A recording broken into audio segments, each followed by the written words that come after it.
সম্মানিত দর্শক শ্রোতা, পরম সৃষ্টিকর্তা যিনি অসীম দয়ালু, শুরু করছি তার নামে। আজকের বিষয়টা হলো, যে বিষয়ে আপনারা হেডলাইন দেখেছেন সেটাই এখন স্লোগান হয়ে দাঁড়িয়েছে এই বিএনপি সমর্থিত সকল নেতাকর্মীদের মাঝে।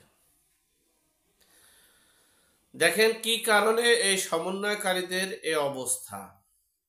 এই সমন্বয়কারীরা এক সময় বিএনপি সহ তার সমমনা রাজনৈতিক দলগুলোর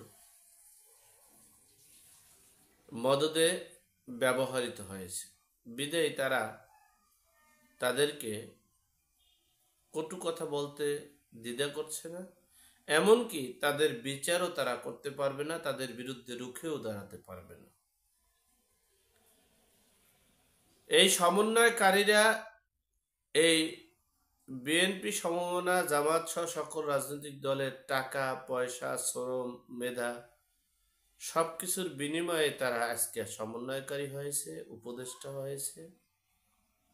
আর উপদেষ্টা হয়ে সমন্বয়কারী হয়ে দেশের বিচার ব্যবস্থা যেভাবে করেছে আপনারা দেখেছেন।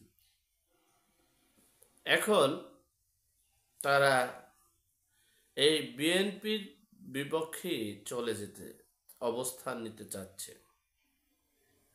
বিএনপি মনে করছিল যে এদের মাধ্যমে আমরা সরকার পতন করে খুব দ্রুতই রাষ্ট্র ক্ষমতায় বসতে পারব।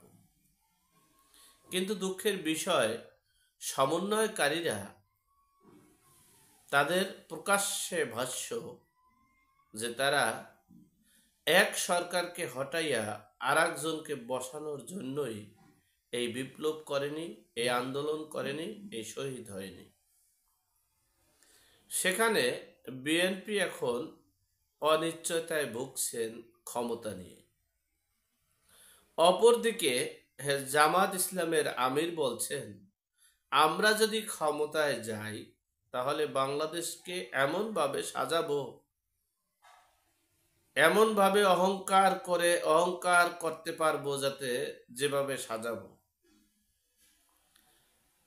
মানে এমনভাবে তারা সাজাবে আপনারা দেশের সচেতন মহল সাধারণ জনগণও বুঝতে পারে জামাতরা কিভাবে সাজাবে। যেই জামাত বিএনপি ছাড়া একটা আসন পাবে করে আমার মনে হচ্ছে না, সেই জামাত ইসলাম নাকি রাষ্ট্র ক্ষমতায় যাবে। এই যে তাদের আশা আকাঙ্ক্ষা বলা, এতে কি বিএনপি বুঝতে পারছে না যে তাদের অবস্থান কোথায় গিয়ে দাঁড়িয়েছে? বুঝতে পারছে কিনা আমার জানা নেই, কিন্তু তারা ভিতরে ভিতরে শক করছে যে সমন্বয়কারী হটাও, দেশ বাঁচাও।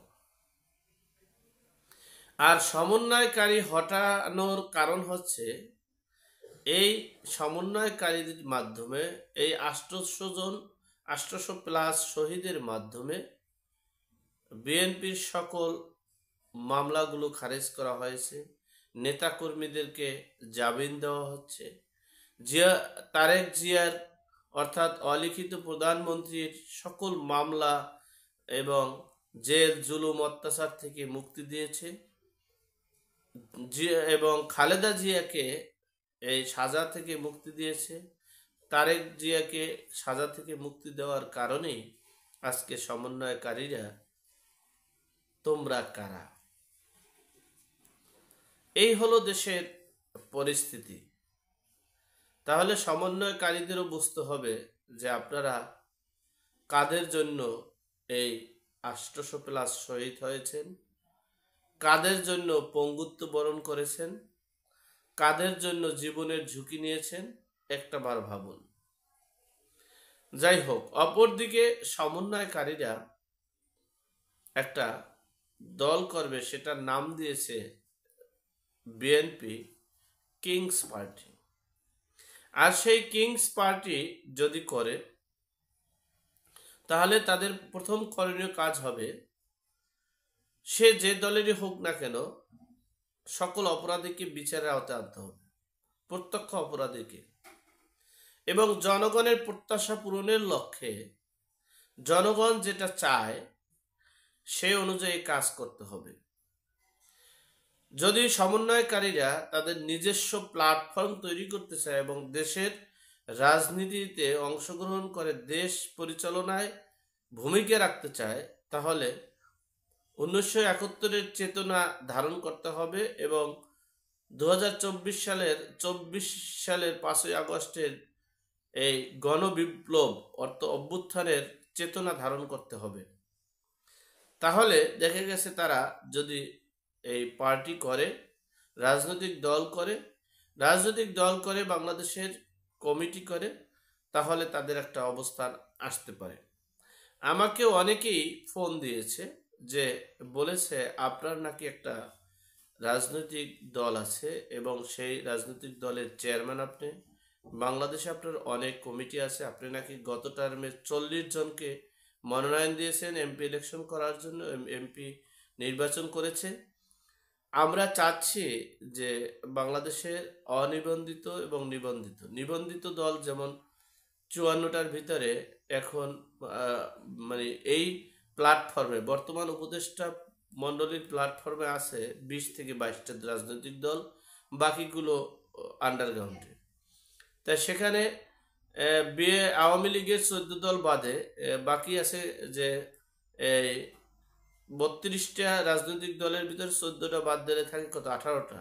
18 বাদ দেন, 15টি বাদ দেন, 10টি নিবন্ধিত রাজনৈতিক দল প্লাস অনিবন্ধিত আছে 100। তারা আমাকে প্রায় মেসেজ দিচ্ছে যে বলছে যে কিংস পার্টি অর্থাৎ সমন্বয়কারীরা যদি রাজনৈতিক দল করে আর তারা যদি 1971-কে ধারণ করে এবং 1971 সালের চেতনাকে বিশ্বাস করে এবং 2024 সালের 5ই আগস্টকে ধারণ করে, তাহলে আমরা এই 150 রাজনৈতিক দলগুলো ঐক্য গঠন করে দেশ পরিচালনায় অগ্রণী ভূমিকা নেব। সেই রকমের একটা চিন্তা চেতনা করতেছে এবং সকল রাজনৈতিক দলগুলো সেই রকমের ভাবছে।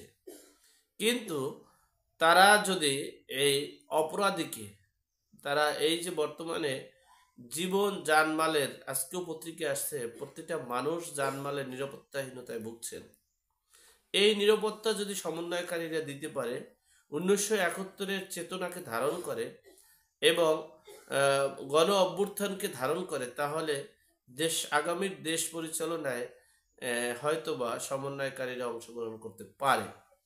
সেটা হয়তোবা কিছুটা অনুমান করতে পেরেছে বিএনপি। এই জন্য বিএনপির এখন স্লোগান, ভিতরের স্লোগান, সমন্বয়কারীদের হটাও, দেশ বাঁচাও। যাই হোক, আল্লাহ আমাদের সকলের সঠিক বুঝদান করার তৌফিক দান করুক। আমিন। আসসালামু আলাইকুম।